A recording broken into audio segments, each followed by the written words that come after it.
खड़गे से मुलाकात करना धनखड़ को पड़ा भारी। संसद सत्र शुरू होने से पहले खड़गे से मिले थे धनखड़। विपक्ष के नेताओं से भी धनखड़ ने की थी मुलाकात। सरकार की नाराजगी के चलते धनखड़ ने दिया इस्तीफा।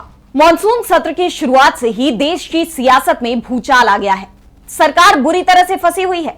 उपराष्ट्रपति का इस्तीफा हो चुका है।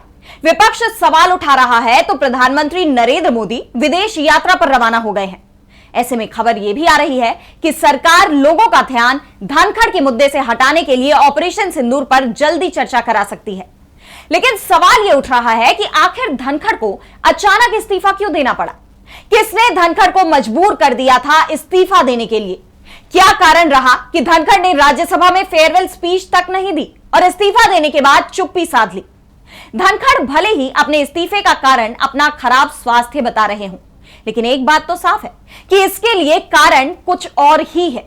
सामान्य परिस्थितियों में कभी भी भारत में उपराष्ट्रपति के इस्तीफे की खबर नहीं आती है, तो क्या धनखड़ पर इस्तीफा का डाला गया था दबाव? आज हम इसी सवाल को लेकर अपनी स्पेशल रिपोर्ट में करेंगे बात। नमस्कार, मैं आराधना। तो शुरू करते हैं हमारी ये खास रिपोर्ट। जगदीप धनखड़ ने इस्तीफा दे दिया है। उनका इस्तीफा स्वीकार भी हो गया है, नोटिफिकेशन भी जारी हो गया है। चुनाव आयोग की तरफ से नए उपराष्ट्रपति के चुनाव की तैयारियां तक शुरू कर दी गई हैं। सबसे पहले वोटिंग लिस्ट तैयार की जाएगी। वैसे इसमें ज्यादा वक्त नहीं लगता है, क्योंकि उपराष्ट्रपति के चुनाव में सिर्फ संसद सदस्य ही वोट देते हैं, यानी लोकसभा और राज्यसभा के सदस्यों को ही वोट देने का अधिकार होता है। अगर उपराष्ट्रपति चुनाव के समय कोई भी संसदीय सीट खाली नहीं है, तो लोकसभा के 543 और राज्यसभा के 245 यानी 788 सदस्यों को वोटिंग का अधिकार होता है। फिलहाल हम बात कर रहे हैं कि आखिर धनखड़ ने इस्तीफा क्यों दिया, क्योंकि उन पर आरोप लगते रहे हैं कि वो सदन के अंदर पक्षपाती रवैया अपनाते थे, जिसके चलते ही विपक्ष की तरफ से उनके खिलाफ अविश्वास प्रस्ताव तक लाने की तैयारी कर ली गई थी। ऐसे में धनखड़ का इस्तीफा बेहद चौंकाने वाला माना जा रहा है। सबसे बड़ा सवाल यह है कि सत्र के दौरान अचानक इस्तीफे की घोषणा क्यों की गई?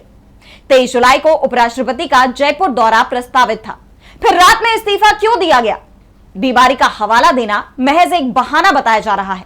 अगर उपराष्ट्रपति बीमार थे तो उन्होंने मॉनसून सत्र की कार्यवाही कैसे चलाई? क्या भारतीय जनता पार्टी की वरिष्ठ नेतृत्व जगदीप धनखड़ से नाराज चल रही थी? क्या धनखड़ विपक्षी नेताओं के अधिक करीबी होते जा रहे थे? क्या उन्होंने खुद इस्तीफा दिया या उनसे दिलवाया गया? अब इसे लेकर कई चौंकाने वाली खबरें भी सामने आ रही हैं। दरअसल विपक्ष जगदीप धनखड़ पर यह आरोप लगाता रहा है कि सदन में उनका रवैया पक्षपाती होता है। इसे लेकर 2024 में उनके खिलाफ अविश्वास प्रस्ताव लाने की कोशिश भी की गई थी, जिसके बाद से ही धनखड़ के रवैये में थोड़ा बदलाव दिखाई दिया। मार्च के बाद जगदीप धनखड़ ने विपक्ष के साथ अपने संबंध बनाने की कोशिश की, ताकि साबित कर सके कि वो राज्यसभा के सभापति के रूप में पक्षपाती नहीं है। इसके लिए मल्लिकार्जुन खड़गे के साथ साथ कांग्रेस के जयराम रमेश और कांग्रेस के राज्यसभा सांसद प्रमोद तिवारी से वो मुलाकात करते रहे। उपराष्ट्रपति कार्यालय ने 15 जुलाई को राज्यसभा में विपक्ष के नेता मल्लिकार्जुन खड़गे का 44 सेकंड का एक वीडियो पोस्ट किया, जिसमें वे वीपी एन्क्लेव में जगदीप धनखड़ से मुलाकात करते नजर आ रहे हैं। पिछले 20 जुलाई को यानी संसद के मॉनसून सत्र शुरू होने से ठीक एक दिन पहले जगदीप धनखड़ ने आम आदमी पार्टी के नेता अरविंद केजरीवाल से भी मुलाकात की और इस मुलाकात की तस्वीरें पोस्ट की। अरविंद केजरीवाल सांसद नहीं है। हालांकि ऐसी मुलाकातें आधिकारिक शिष्टाचार का हिस्सा हैं, लेकिन इन मुलाकातों से सरकार में नाराजगी दिखाई दी, जहां ये चर्चा भी सुनाई दी कि जगदीप धनखड़ ने विपक्षी नेताओं के साथ ऐसी बैठकों में नरेंद्र मोदी सरकार की आलोचना की थी। जयराम रमेश और प्रमोद तिवारी अब इस बात पर सवाल उठा रहे हैं कि जगदीप धनखड़ ने अचानक इस्तीफा क्यों दिया और सरकार से आग्रह किया कि वो उन्हें इस्तीफा वापस लेने के लिए मनाए। लेकिन सरकार की तरफ से ऐसा कोई भी कदम नहीं उठाया गया, जिसके बाद धनखड़ का इस्तीफा राष्ट्रपति ने भी स्वीकार कर लिया। अब धनखड़ के इस्तीफे को समझने के लिए मॉनसून सत्र के पहले दिन की कार्यवाही और मीटिंग के टाइमलाइन को देखना चाहिए। राज्यसभा में सत्र की कार्यवाही के शुरू होते ही धनखड़ ने राज्यसभा में नेता विपक्ष मल्लिकार्जुन खड़गे को जन्मदिन की शुभकामनाएं दी, साथ ही दिवंगत सांसदों को श्रद्धांजलि दी और 5 नए सांसदों को राज्यसभा सदस्यता की शपथ दिलाई।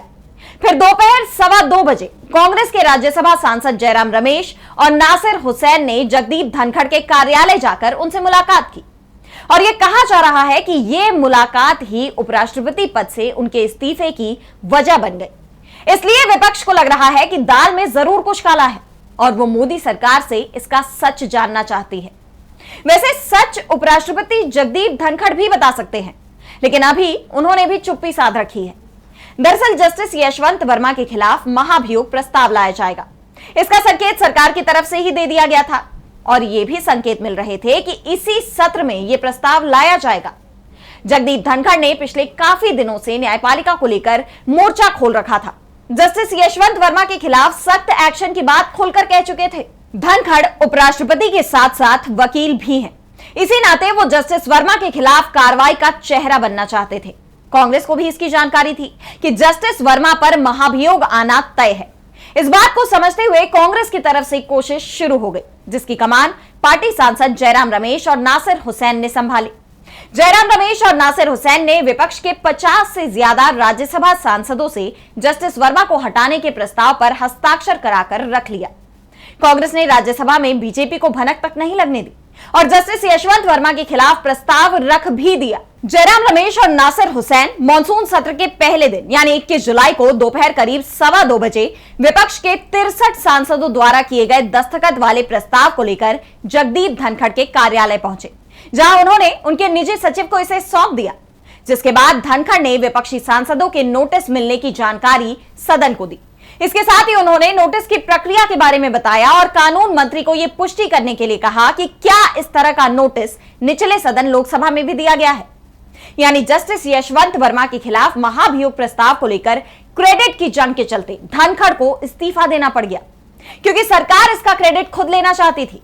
लेकिन जिस तरह से धनखड़ ने पहले जस्टिस वर्मा के खिलाफ मोर्चा खोला और उसके बाद जिस तरह से उन्होंने विपक्ष के प्रस्ताव को स्वीकार किया, उससे मोदी सरकार नाराज थी। दावा तो यहां तक किया जा रहा है कि जब इस मामले की जानकारी सरकार को दी गई तो मोदी सरकार में एक वरिष्ठ कैबिनेट मंत्री ने धनखड़ को फोन कर विपक्ष के प्रस्ताव को स्वीकार करने का कारण जानना चाहा, जिस पर धनखड़ ने साफ कर दिया कि ये उनके संवैधानिक अधिकार है। यानी धनखड़ का विपक्ष के प्रति नरम रवैया ही उनके इस्तीफे का सबसे बड़ा कारण बन गया। यह संसद में दिखाई भी दिया जब सत्र शुरू होने के बाद धनखड़ ने विपक्ष के नेता मल्लिकार्जुन खड़गे को बोलने का मौका दिया और विपक्ष की तमाम आपत्तियों को किनारे रखते हुए खड़गे को अपनी बात पूरी रखने का समय दिया। वैसे सदन की कार्रवाई का जब तक धनखड़ संचालन कर रहे थे तब तक कहीं नहीं लगा कि वो बीमार है, इसलिए अब इस पूरे मामले में विपक्ष सरकार पर हमलावर हो गया है। सवाल किया जा रहा है कि आखिर किस मजबूरी में धनखड़ को इस्तीफा देना पड़ा है। क्या इसीलिए कि वो सदन में विपक्ष को भी अपनी बात रखने का मौका देना चाहते थे, या इसलिए कि उन्होंने अपने संवैधानिक दायित्वों को पूरा करने की कोशिश की। फिलहाल इस स्पेशल रिपोर्ट में इतना ही। अगर आपको ये वीडियो पसंद आई तो वीडियो को लाइक करना ना भूलें और चैनल को सब्सक्राइब कर लें।